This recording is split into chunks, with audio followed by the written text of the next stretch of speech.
You're listening to the Vacation Rental Key with T&T, the podcast for vacation rental managers by vacation rental managers.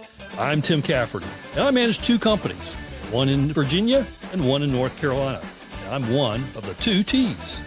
And I'm the other T, Tiffany Edwards, born and raised in the vacation rental business. I help manage our family businesses from Key West all the way to Kauai. In the next 30 minutes, we're going to give you our keys to success in the vacation rental business.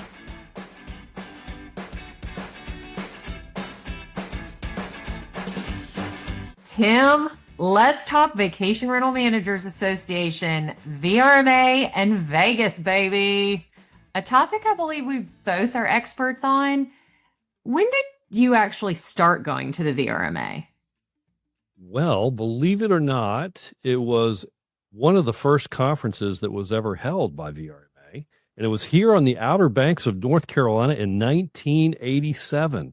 My mom was a member, and I think there may have been like 30 people there. It was held in a restaurant that no longer exists, but man, the vibe was something like I had never seen, and I think that continued in Las Vegas. And I remember back in the day that accommodations were actually taken care of, which was to encourage people to attend the conference. I am a little bit later than you. I didn't start going consistently until about 14 years ago, but obviously always knew about the Vacation Rental Managers Association and their conferences. And you have been deeply involved since the 90s as a past president, a conference organizer, even most recently a conference organizer for the foundations that we talked about in an earlier podcast. And we've both have had the honor of receiving the Pedro Mendoki President's Award. In fact, my first podcast with you, Tim, was actually after I had received the President's Award, and everyone was thinking, who is this person? That's right. I remember some bloopers coming out of that episode, in fact. But I remember when I received the award from Mike Harrington, it was interesting because the VRHP was a separate organization at that time. And I had been given the Stuart Couch Memorial Award in the conference earlier, which was quite an honor. It's for unwavering excellence and visionary leadership. And Stuart Couch, my great friend, was the embodiment of that. I didn't know I was getting it, but I had some thoughts that I shared. But then Mike Harrington in the same conference gave me the President's Award. And I was overcome. I was absolutely speechless, and I think I got kind of emotional about it. It was quite a day. Yeah, that I can't say a double award for myself, but I will say that being recognized, those are two of the highest awards for the industry, and it is so incredibly humbling. And I know for you, very, very well deserved in the time and commitment you have given for this industry. And I will say this year, it was really, really special because Ben, my husband, received the Pedro Mendoki President's Award, and he actually started the award when he was president of the VRMA, I believe back in 2015. He first gave it to Lucy Kauai Lau, and it was really full circle because Jody Rafosco had given it to him at this conference, and Lucy was sitting with us at the table. So it was extremely emotional as well, thinking through the last 25 years of his career and what all he's done for the vacation rental industry. But it was even more humbling that I received it before him. Yeah. Talk about a double award. You truly are the first couple of vacation rental management. How about that? Yeah. Good work. My kids don't care about that at all. So it doesn't matter once you get home. Nor does your dog there in the background. Yeah. But they're glad you're home. I know that. And so what was that like? Was Ben emotional? I didn't get to go, Yeah, and we missed you so much. We love it when you're sitting at that front table with us and making sure we never miss anything from any of the general sessions. But I have not seen Ben cry in a public place, and maybe I've only seen him cry twice in the almost 20 years we have been together. And he was so emotional. In fact, I don't think he even cried when I gave birth to both my children. So this one really meant something. Well, his previous crying episodes probably had something to do with the sports team that he was enamored with. I know how he rolls. Yeah. The opening line was actually about him playing baseball, and he looked up knowing that it had to have been him. So, yes. Well, I've seen firsthand in my time in the industry and knowing your husband for now over 20 years how much he's given the industry. So, Jody Rafosca, to recognize him, that award with Lucy being there, that just had to be a great time, and I'm sure it really hit home. Wish I could have been there. Unfortunately, I had to cancel at the last minute. We had a medical emergency in the Cafferty family, and so I missed this year, and I think that's the first one I missed in many years, we'll just say. But gave me some time to think about what I really wanted to know from this conference. So I challenged Tiffany to find out a few things for me. I really wanted to know, were people impressed with what they saw? Were there any aha moments, surprises? Was it worth attending? And would you recommend it? So that's what this episode is all about today. And Tim, when you sent me that original text with all the questions, it was so daunting because this podcast is clearly public record. And for the last couple of years, a lot of opinions have been out there, not so kind, about how the conference has gone. And so I really wanted to get to the truth of what these answers were. And I'll tell you, before we jump into it, my first impressions, not about the industry, but first impressions would be the convention center space was so easy to navigate. We've had years where it's like you have to have a treasure map and you cross over and have to go to a second set of stairs and another elevator, and it's another 1.5 miles to get to your one conference breakout session. And this year was not like that. The vendor showcase and all of our breakout sessions were all in one hall, very easy to navigate. The other thing is we didn't have as much swag this year. I don't know if it was just the vendors had gone a little bit more sustainable. They had a lot more booth bait. We had churros, French fries, and even puppies this year. Whoa, puppies? Did you say puppies? Oh, yeah. Inhabit had a pen in the middle of the vendor showcase of puppies, and you could sign up for cuddle time, play time, and picture time. And we'll get into that a little bit more when we start talking to some of the conference attendees, but I have never seen anything like that. And the other thing, Tim, the biggest complaint I have always heard, it's the same equivalent of when people go and stay at a vacation rental and the mattress isn't good or the shower is bad. The food this year was fantastic. It was not only edible, but it was actually delicious. And it wasn't just surprise buffet. Oh, that's great to hear. So one of the people who get great credit for the success of this conference was Sue Jones of HR for VR. She was the conference planning chair. And you got an opportunity to sit down with her, or stand up as the case may be, and learn about why this year's conference was different than in previous years. Part of the reason that it became so important this year is because people were getting tired of the same thing. They were getting tired of the same speakers. They were getting tired of the same type of content and programming and education. And so our charge was really to kind of take what we learned from the last couple of years and kind of turn it upside down and come away with some very different things. And what did you feel like was a common theme of what people wanted to see at the conference from an education perspective? Was it different this year in that request than what they had seen, or was it more so about new speakers? It's a great question. I would say that people were looking for more relevant content. They were looking for new speakers. Certainly you have subject matter experts who are always going to speak at conferences.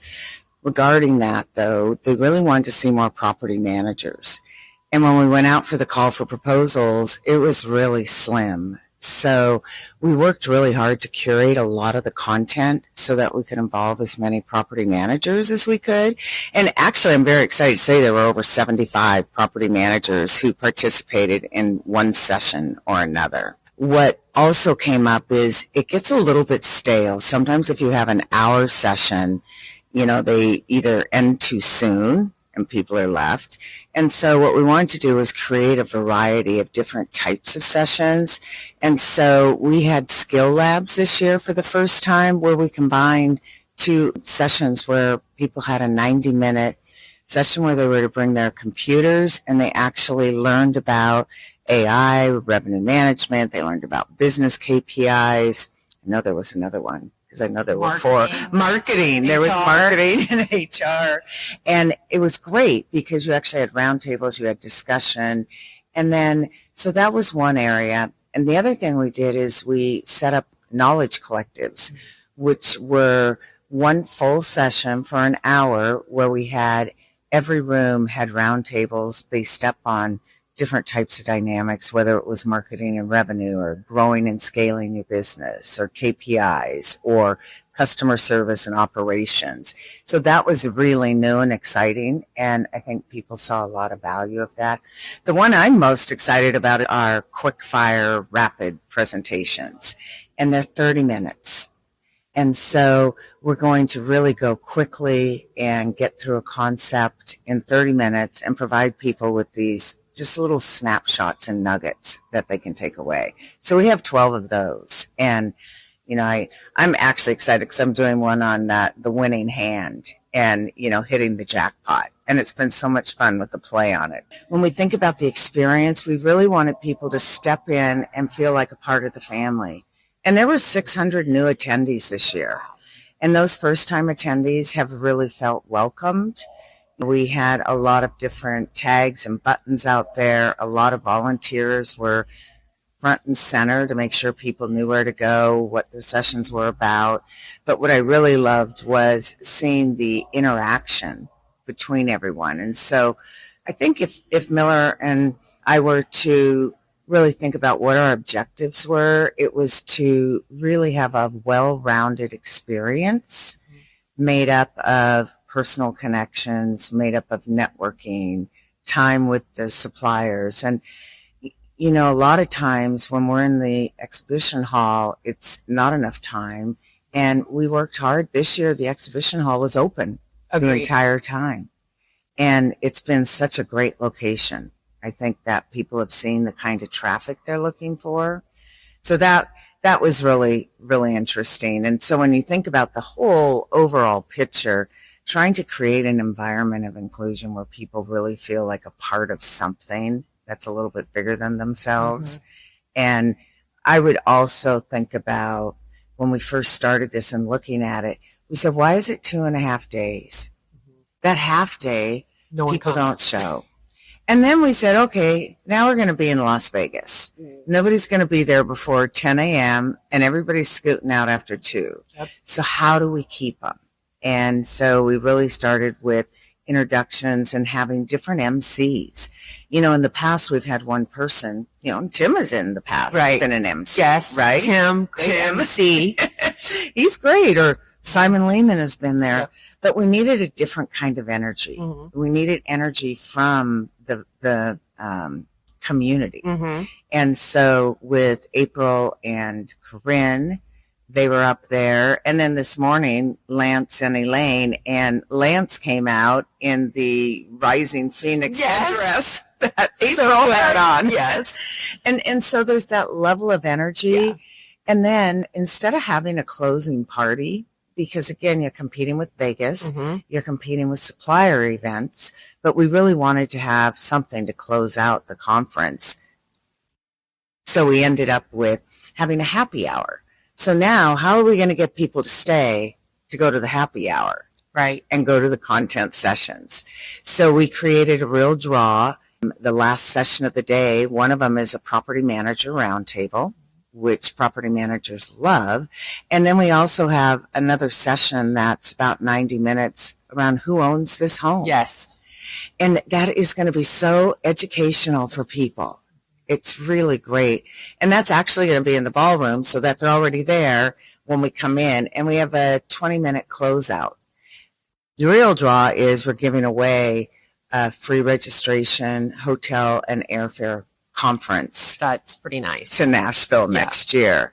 And we also have a special surprise coming in, a little bit of entertainment. I think we're going to make it. I do think we'll have a very strong showing because there's a lot of great educational content leading up to that.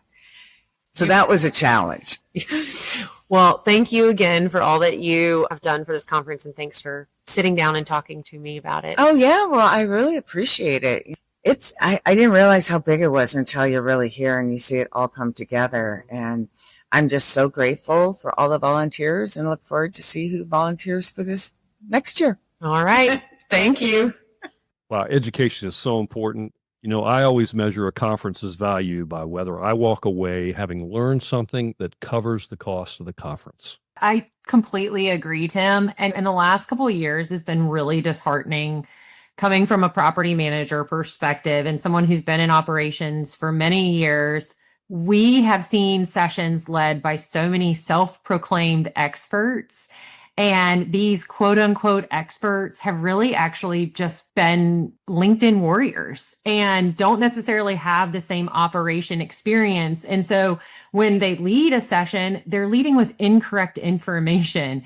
And that's never good. Education is exactly why we're there, and having that credibility factor and really weeding out what is the content is so important. Wow, tell us how you really feel, Tiffany. Oh, I concur 100%. It's like a collective eye roll sometimes. But there are so many factors in deciding to go to a conference, and there's so many conferences to choose from now. You have to be selective on which ones you attend. So I challenged you to ask people why they were there and why not in the past. And so you sat down with first-time attendee Lynn Goler of Kauai Vacation Rentals in Hawaii and Court Rousseau of Loon Reservation Service in Lincoln, New Hampshire.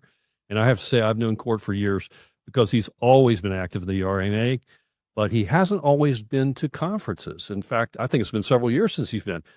Here's what they had to say of why they attend. I'd been out of the business and out of the industry of short-term vacation rental since 2019 when I sold the company. After 5 years of semi-retirement, opportunity came back to be a principal broker of the company that I actually used to work for when I first got into the industry. And knowing what I know about the industry and where I've been, it was one of my requirements of if you want to hire me, you've got to send me to VRMA. I've been in the industry for 19 years. I was in accounting actually, and recently my role is changing a bit. I was invited to come to the conference with one of the owners of the company, and I thought it was a wonderful opportunity to go and meet the vendors and get to know who I've kind of been working with in the industry and to just learn what else is new out there. So what do you think is different about this conference? Good, bad, or indifferent than maybe some of the other conferences that you have attended? It's been a while. The last conference I went to was 2016. Give a little more history on myself. I started with the industry as well as association in 2001. My exact time frame of when everything happened is a little fuzzy, but was on the board, I think, 2003. Served as conference planning chairperson for multiple events. Was on the board for 5 to 7 years. Don't exactly remember. So with that history, it only made sense that if I'm going to get back into that, I come and check it out. A lot has changed. A lot is the same. The vendor space is magnificently larger, way more complex. The amount of money that you see being spent is eye-opening, and puppies. Yeah. And okay, so one of our vendors has their booth bait, because I used to be on the conference floor. So we call it booth bait. Back in the day, it was usually someone kind of really pretty. They've moved beyond that and they've figured out puppies. And so for 2 days, they have had a just horde of puppies, and it's like stealing candy from a baby. And I swear it almost should be illegal because they have been slammed with people the entire time. I'll say that I'm a little bit out of practice, and the days are long. This conference from prior, I see a whole lot more content. I think the content has been much richer. Having served the conference planning committee, I'm really surprised, pleasantly surprised by the number of presenters, the quality, general overall quality, and the dedication of what the presenters have given to their presentations. As far as finding a negative, I'll say it. What's with everyone wearing t-shirts on the vendor floor? So you look at the pictures, it's like all of the vendors are wearing t-shirts. Can you at least give me a collar? So if we're going to name a negative, it's probably as silly as it is. I've enjoyed all the level of the vendors, what they're presenting for the vacation rental industry. It's amazing that we do have all these wonderful companies out there to support our industry is what I like. The food's been great. Kudos to the whoever planned the food, and the classes that they've offered have really been good level. There's so much at the same time that I would have liked to attend, but I had to choose which one. I would have liked to see, I guess, more alternate time, doing it twice, the class, because I didn't see a lot of them being offered twice. It's like if you didn't go the first time, you lost it. So y'all have both been in the industry for a long time. Was there anything that you've learned over the last 2 days that you were an aha that you're going back home and implementing right away? And speaking of the conference, major change from previous is the amount of data. The term KPI did not exist when we first came. And that was one. KPI was your key point indicator. Had to learn what the word meant, right? But the KPIs really didn't exist.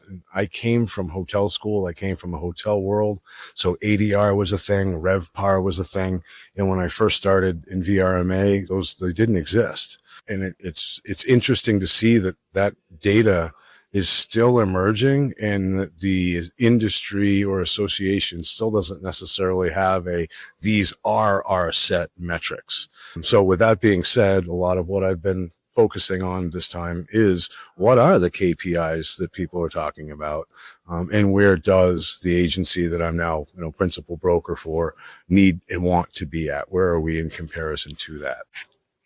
I was really interested in the AI, artificial intelligence, and how it works in our industry, how it can be used to help our business, just from writing a letter, from writing a property description for your website, to knowing how to respond to a guest on a review. I think that's something that I want to take back and then help the rest of the staff too, to be able to answer those and work with our guests. You're really getting good at this person on the street interview thing, by the way. So Lies. All lies, Tim. So continuing the theme of the woman on the street, you also sat down with Kate Farrington of Caribbean Villas of St. John, another first-time attendee, to see what her greatest aha moments were.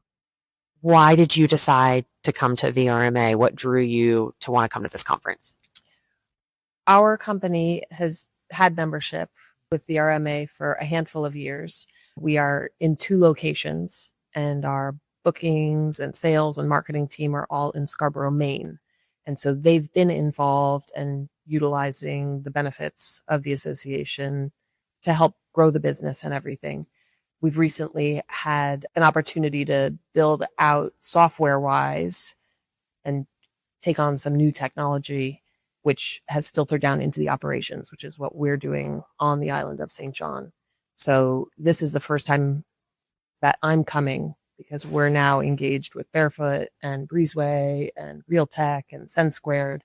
So I now have the opportunity to come kind of see more about those companies and how I can further utilize them in our operations side, not just from the sales and booking standpoint that they've been using. And your role is in more so the management of the tech side and stack, or what is your... My role is director of operations for the property management itself on St. John for our properties there. So liaising with the teams that are doing the hard work, the housekeeping, the maintenance, the logistical assignments, and then also owner relations.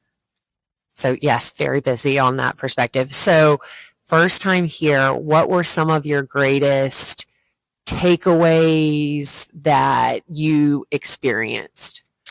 I've been able to attend a good number of seminars, from everything from kind of housekeeping to safety, listen to some real thought leaders in the industry, which I just haven't had access to before. And honestly just haven't taken the time to be able to go and look into. I'm sure there's online resources, but I just haven't gotten there yet because we're so busy, right, doing what we're doing. So this has really opened my eyes to that. I think my takeaway is to realize there are so many resources that we can use just for my own self-growth, but to help enhance our team and even the business on a greater level. So just knowing that this exists and that the depth of knowledge and talent that's out there is what I will take away most, in addition to 1,000 pens. Right. The swag. Was there a specific subject or area topic that you came in to this conference saying, I need to make sure that I attend this session or learn more about this, or this is something I'm specifically struggling with? And did this conference supply that answer for you? Yes, I came in earlier to attend the Sunday seminar with Justin Ford of Breezeway, specifically about safety at properties and making sure that we're doing our due diligence to keep the guests safe, but also to keep the company safe from any kind of litigious activity should something terrible happen.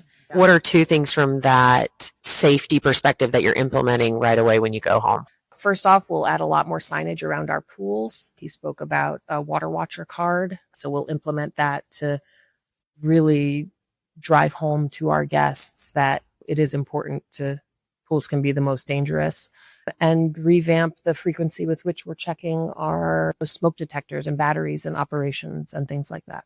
I love it. And is there anything that's different that you feel like about this conference than anything else you've gone to? And I know that some of them are different from a subject matter and industry, but was there anything that kind of stands out to you, even maybe at how they've organized their sessions, or we've talked about that they have roundtables a little bit more as opposed to kind of slide and communication, but is there anything that really sticks out to you that's different, good, bad, or indifferent? Yeah, I've been enjoying the morning general sessions and kind of seeing some of the leadership and the enthusiasm that everyone on that stage brings to this conference, and really the family that they've been talking about. I've heard a number of people refer to it as that, which is, as a newcomer, gets me excited and wants me to be a part of that community and be in the family too. So that's a very welcoming, warm feeling, especially for someone who's coming at it as the first timer. Well, Kate, welcome to the family. Yes, it was so great to be able to catch up with her and to see the conference through her eyes. And we've given the conference a lot of attention, but to be fair, we really haven't given enough attention to Vegas. Oh, boy. And one of the perks that everyone knows about going to the conference is also location, location, location. And I sat down with Ryan Swaim with Dune Realty Vacation Rentals, and I think he really enjoyed Vegas. He went to an Eagles concert at the Sphere, and so we talked a lot about that. Don't worry, Tim, I edited most of that out from our conversation, but that will explain his raspy voice in the next set. Oh, Ryan. It's Vegas, baby. What has you coming back year after year to VRMA specifically? Because you come to every VRMA international conference. Correct. Well, for me, it's a little bit of everything. Some of my best friends in the world are in this industry. I've met them through VRMA, get to come back, see them, hear how they're doing, share how we're doing, share sob stories and successes and all that. And it's a lot of fun. There's so many smart people in this business, and being around them all, you can't help but get a little bit better as a result. And what's different this year than any of the years prior to? This year, we're kind of going back to how it used to be, it seems like. Different tracks for different areas of the business. And I think that was a big part of it. I remember 2 years ago, the spring forum was in Kansas City, and it was 2-to-1 vendors to property managers. The vendors didn't like it. The property managers didn't like it. And they kind of went back and did a reset and decided, what is it we need to do? They totally reworked the spring forum, and now it's the foundation. And for VRMA, 2 big keynotes, but a lot of breakout sessions hosted by some of the smartest people around, and there's something for everybody in just about every session. You still keep coming year after year, but is the value there in terms of the expense of getting here and then what you take away to bring back to your business? Oh, there's no question. Everybody in this business goes through burnout. You feel stressed all during the season, Some people like us, we have primarily a 5-month season. We have another 7 that we're still working, still doing business, but we're not quite so busy. To me, it's always great to come here and see that everybody else has the same stress, the same burnout. You think you're the only person that ever got screamed at by a guest because there was a palmetto bug in their house. You get here and you find out that everybody's been screamed at by guests for having a palmetto bug in their house. It really validates the feelings that you have, and it really just helps you go back and say, you know what, it's not just us. We're doing a good job. It's not that we're bad. Everybody deals with the same thing. I like that you frame it palmetto bug instead of cockroach. We also call it beach mice, endangered beach mice. Nice. Well, South Carolina's the palmetto state, so we could call it our state bug. Wait a minute, you didn't kill it, did you? They're protected in South Carolina. You can't kill those. That gets a laugh. What's one thing from this year's conference that you know you'll go home and implement as soon as you go home? Was there one this year? I just sat in Ben's review, and one thing that Ben said in there was, stop putting OTA fees as an expense. I said, that's a pretty good idea. He said, because it's not going to change what we're doing as the owners of the company, but it will change how it's reflected. That was an interesting viewpoint that I'd never seen. I think Weston, who I brought with me, Weston's learned a lot. He's our new owner acquisition specialist, and he's learned a lot too.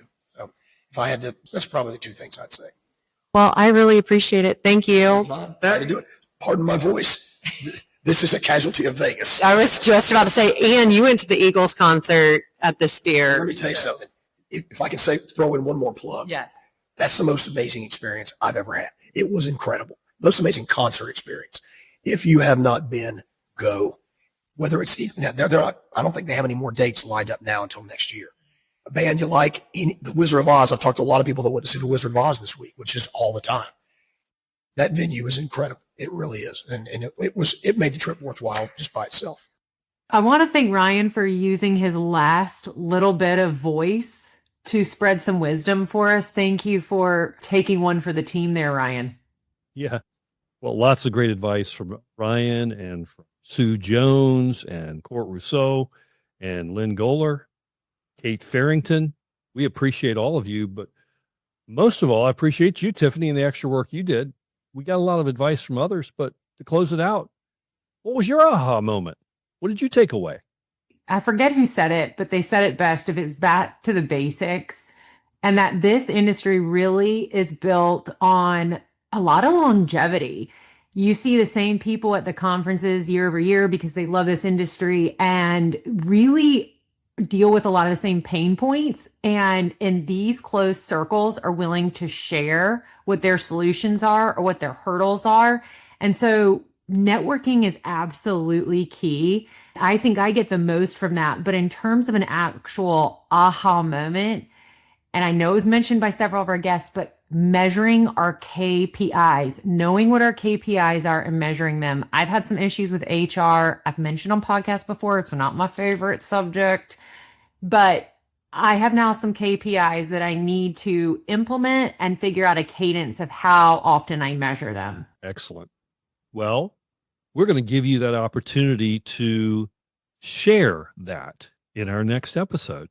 Let's talk about KPIs. It's fourth quarter now. People are thinking about budgets for next year, how to measure things. You know, what gets measured gets treasured. And so next episode, we're going to bring you our version of the best KPIs for you to be looking at. How about that, Tiff? I love it. And until next time, everyone, So long, everybody. farewell.